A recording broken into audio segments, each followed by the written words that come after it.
அனைவருக்கும் இனிய காலை வணக்கங்கள். இன்று பிருந்தாவன துவாதசி நன்னாள்.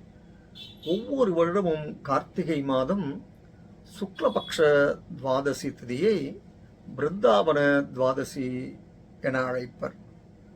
அன்று காலை துளசி செடியில் துளசியையும் மகாவிஷ்ணுவையும் சேர்த்து பூஜை செய்ய வேண்டும். துளசியின் அருகில் மகாவிஷ்ணுவின் படத்தை வைத்து கணவன் மனைவி இருவரும் தம்பதிகளாக பூஜை செய்ய வேண்டும்.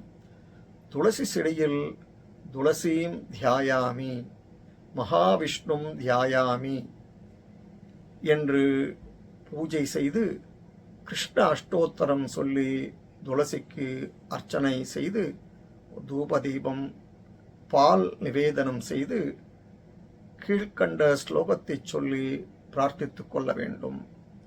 நமஸ்தே தேவி துளசி மாதவேன சமந்திதா பிரயச்ச சகலான் காமான் துவாதஷ்யாம் பூஜிதாமயா என்று சொல்லி பிரார்த்தித்துக் கொண்டு ஒரு வெண்கல பாத்திரத்தில் பாயசம் வைத்துக்கொண்டு சிறிது தட்சிணையுடன் சேர்த்து காம்ஸ்ய பாத்திரமிதம் ரம்யம் பாயசேன சமன்விதம் ததாமி த்விஜவர்யாய துளசி விஷ்ணு துஷ்டயே என்று சொல்லி யாராவது ஒருவருக்கு பாயசத்தை தானம் செய்துவிட வேண்டும். இதனால் குடும்பத்தில் ஒற்றுமையும் அனைத்து வித நன்மைகளும் ஏற்படும்.